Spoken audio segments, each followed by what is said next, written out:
What's up, fellas? It's Alex. I just got back from Japan, so I'm extremely jet lagged. But while I was there for about 10 days, fantastic trip. I played in an OCG tournament, the 36th, whatever. It was a big tournament, not big, but I mean big, I guess by Japanese single standards in Akiba, Tokyo, and there were about 67 players.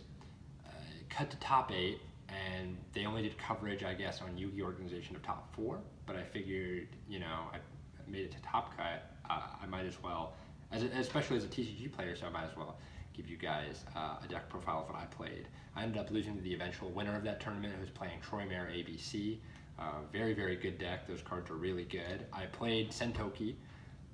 It's a new deck. The archetype is not here in America yet. So also this could give you some good insight into what or how you could play it in the future, especially for nationals, because national season is coming up.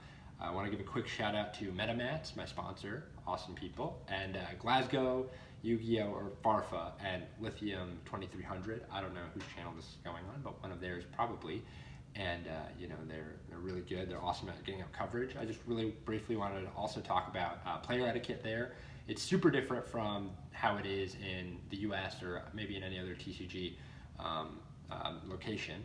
Basically what you do is they seat you by seat numbers rather than names or anything. So you have a score sheet and you write out how many points you received and you write out if you won or lost, and so they just process what they see on your score sheet at the end of the round.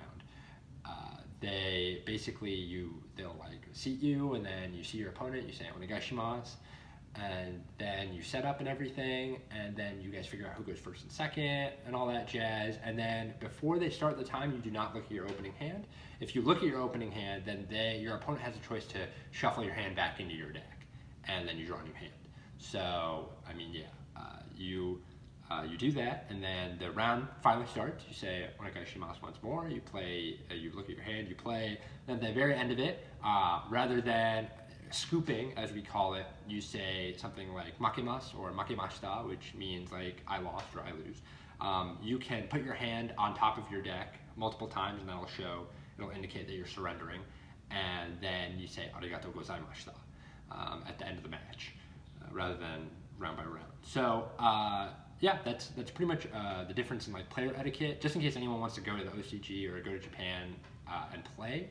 At least that's how it was for Japan. I don't know about, I mean, obviously other countries have different languages. So anyway, I'll get into the deck, and now we can, I'll just explain my card choices and stuff.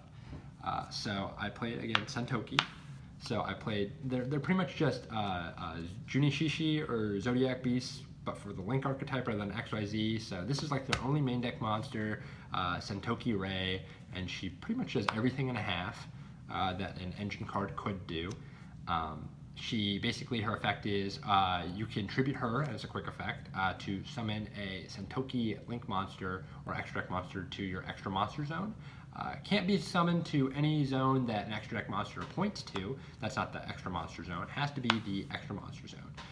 That's very important. And then when Sentoki Link monster is destroyed by battle or card effect, you can special summon her from the graveyard. So, and it's a once per turn, like both of them, hard once per turns. So basically, when you summon her, if your opponent has cherries, you can tribute it and summon whichever Sentoki they reveal. So it's really good against that card. Against Max C, you summon it, which they have. You summon it, they activate Max C, and then you can just chain her effect to tribute. And if they don't play Max C on the normal summon, then you don't have to use her effect. You can just send her to the graveyard and summon a Sentoki monster from your extra deck. So it plays around that really well too. On top of that, if they have Ghost Ogre and Snow Rabbit, you can use not even her effect. You can summon a Link monster, one of their Link monsters, activate its effect. They Ghost Ogre it, you let the effect resolve, and then Ray comes back because it was destroyed. And then you can use her to make the other Link monster. There are only 2 Link monsters out right now. I know Hayate is coming out, but there's only Kagari and Shizuku, so those are the only 2 I'm referencing.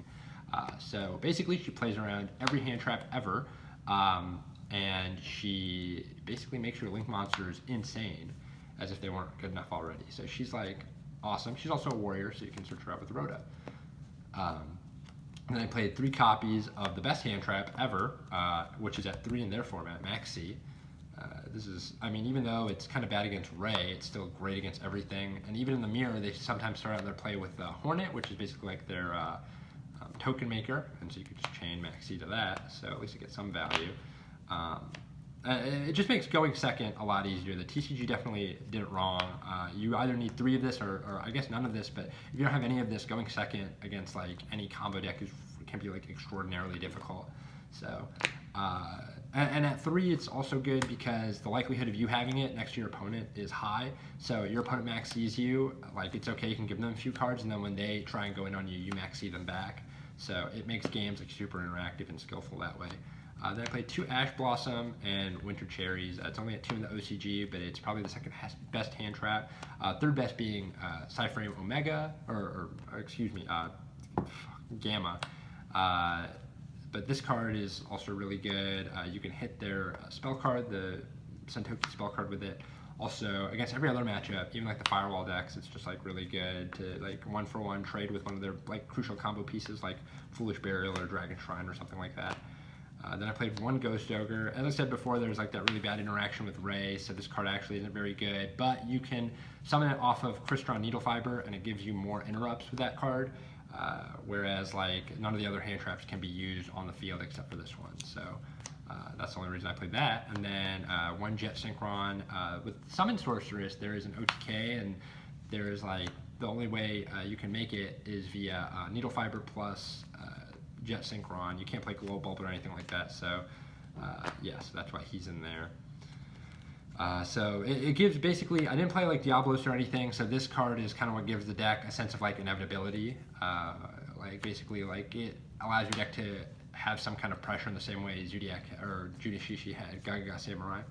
So for spell cards, I played 3 of the Brandish or Sentoki Startup.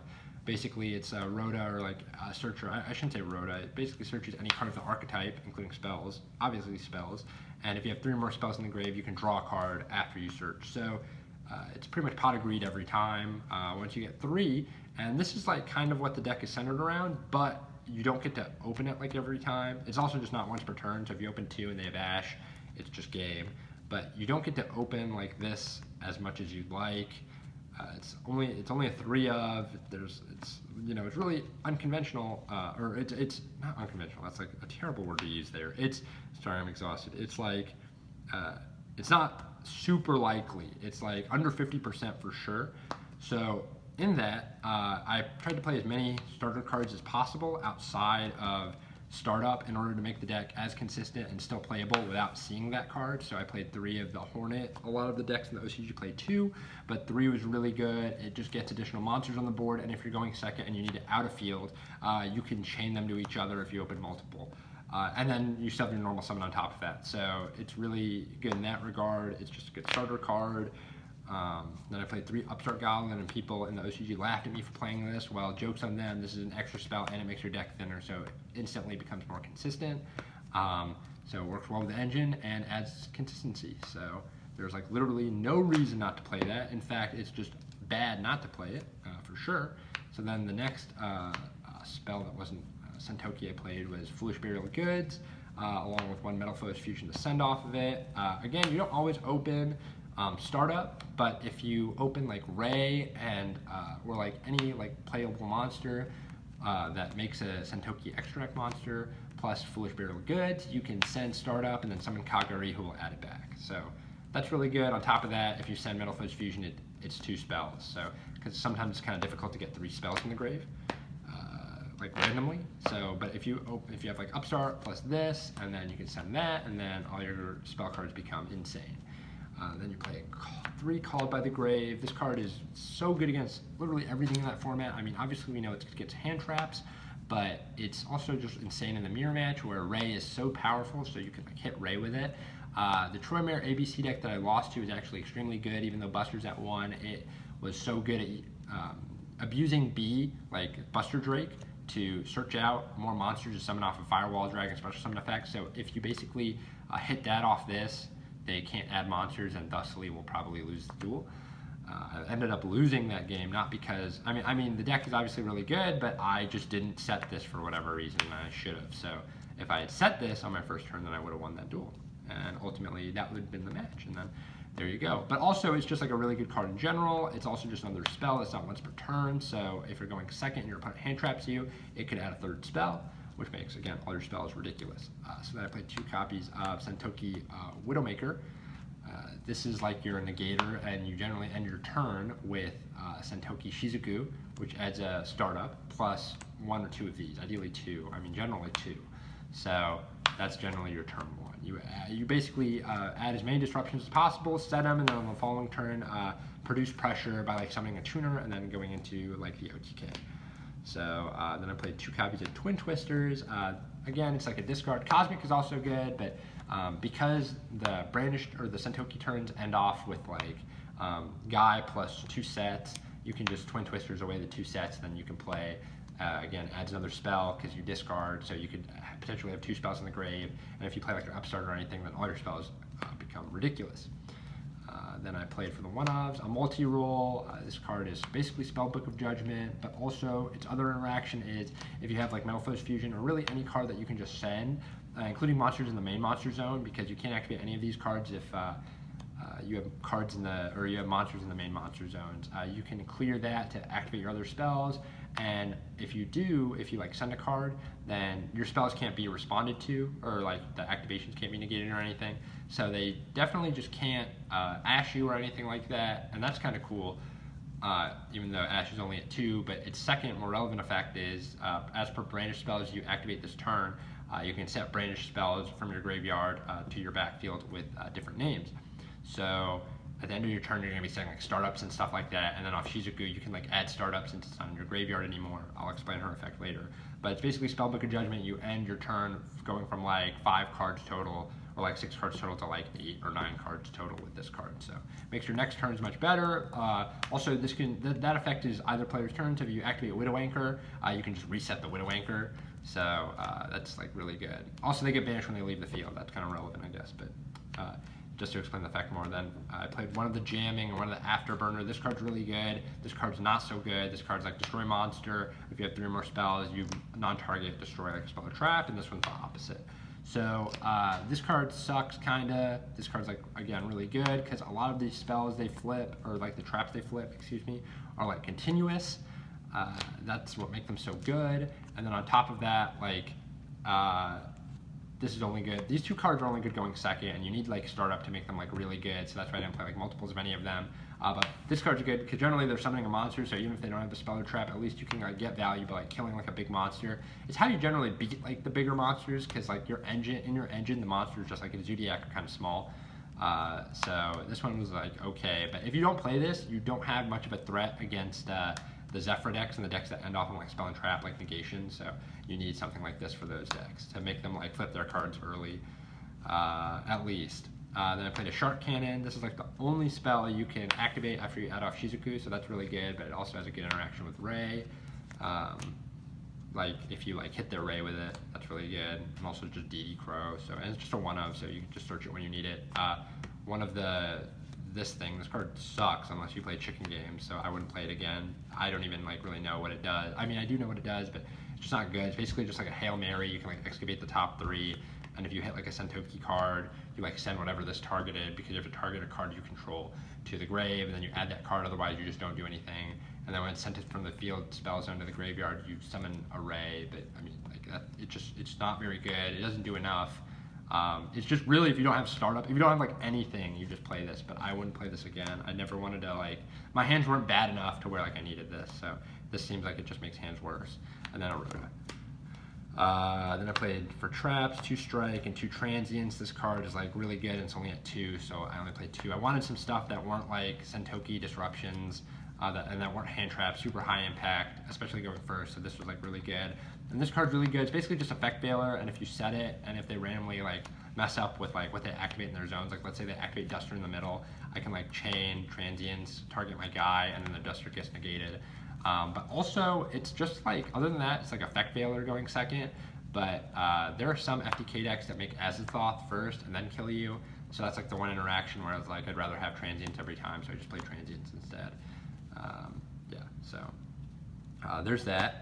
Any changes I would make? Well, I would definitely try and play Chicken Game somewhere. We don't have that in the TCG either, but that card's like insane. So it just makes your deck much more consistent. You need to see startup as much as possible. Oh, this is the side. So extra deck, 3 Kagari, all of them can only be summoned like once per turn, like special summoned, and basically her effect is like she gets pumped up by 100 for each spell, and when she's summoned, she adds a Sentoki spell from your graveyard to your hand. So she's the one you like abuse, like you do like all your like crazy, like not really combos, but like you like draw infinite off of like adding startup back, playing it, drawing another card, like after you played it once already. Then like you make Shizuku after you make Kagari to like kill something, because then this pretty much in the end phase adds a different name, Sentoki spell from your deck to your hand. And then she decreases all their monsters by 100. So like clearing this after that like is a little weird, especially if you have like other cards to play. So yeah, so there's that. There's like I played as many as I could. So and you can summon them off Ray, obviously. Then one link Karibo, the Hornet bit tokens are level 1. So randomly, if you don't have any like interrupts and your hand sucks, but you have like Hornet plus Ray, then you can like make this plus Kagari or Shizuku and then pass at startup. And hopefully you don't die. Needle Fiber is for like the OTK combo, but also summons Ogre, so it gives you more disruption if you have too many tuners. Didn't come up as much because I didn't main cherries and I should have. Electromite for the cherries. The Troymare, Phoenix, and Unicorn were my two generics. They were just really good overall. This one's like when it's summoned, discard a card, pop a back row, and this one's like summon, discard a card, shuffle any of their cards back into the deck, or I guess your cards too. They have like co-link effects other than like draw one card if it's co-link when that effect is activated, but they like because of how the Sentoki link or like their links like in which they point to, like the zones, they suck. I mean, you still make these turn 1 anyway, even though they give your opponent a zone, but that effect never like comes up where it's like co-link monsters can't be destroyed or something random like that. I don't know, you have to go like read them, but that never like comes up in this deck. Summon Sorceress for that Jet Synchron combo where you make Chanbara. So you like summon Chanbara, Shizuku, and like summon Sorceress, and that's 85. And I do play Upstart, but you generally attack in before that. There's like almost like no reason or rhyme to just like make this on turn 2. You don't have enough removal or disruption, even though you play like a bunch of Widow Anchors, in which Widow Anchor actually helps. Like I guess you could make this combo turn 2 because you could just like, even if you Upstart, you like Widow Anchor their cards, or yeah, Widow Anchor their cards, make this, do that whole combo, then attack them for like a bajillion. So that like kills them. I played Borlo. This card is terrible. I would not like play that again. I'd play Firewall instead because so many of like the other decks that beat this deck, like, or that compete with this deck, play Firewall, and they just like spam the hell out of it with like Troymare cards. So I'd get rid of that, like, you know, with cherries or something. Then Wonder Magician to give Crystron Needle Fiber more use. This is like the best, I think, Synchro tuner that I could play because Formula doesn't add any disruption, unlike with the Zephyr decks or anything. So that was good. For the side, I played 3 cherries for the Sentoki cards and the Electromite stuff, and I should have done for Firewall too, but I didn't. Duster, they have that. This card's insane. But only good going second, so I can't control the dice roll. 3 Curse Seal. This is primarily for the mirror going first, because if you hit their Sentoki startup, they can't play it again and lose. So that's really cool. Also just like hits like Duster and Twin, so if they like twin you, then you like play this, and then in the end phase, you always add back a spell, so you'll always have a spell to discard for this, so that makes that card even better. 3 Evenly, going second in the mirror, their turn 1, again, ends with like a bunch of cards on their field, so you just evenly them, and then you start playing. On top of that, this card's really good against like the Altergeist decks. I don't think it's very good against Zephyr, because they have too many like negates, so you're just wasting your battle phase. But yeah, I mean, it's definitely good against like the Altergeist deck too, and like the Trickstar deck in their format, because their Trickstar deck I think is a little more aggressive. 2 copies of Dimensional Barrier. Pendulum is still super popular, and I was playing 3, but I decided to cut the 3rd one for Vanity's Emptiness, which was just a better Dimensional Barrier, really. And these cards obviously were really good. This was for like the Invoke deck too, but this was pretty much for everything going first. Then also going first, I decided Double Judgment and took out the Transients. If I could control me going first every time, I would just play Judgment, but I couldn't control that. So yeah, so that's the deck, and thank you for watching.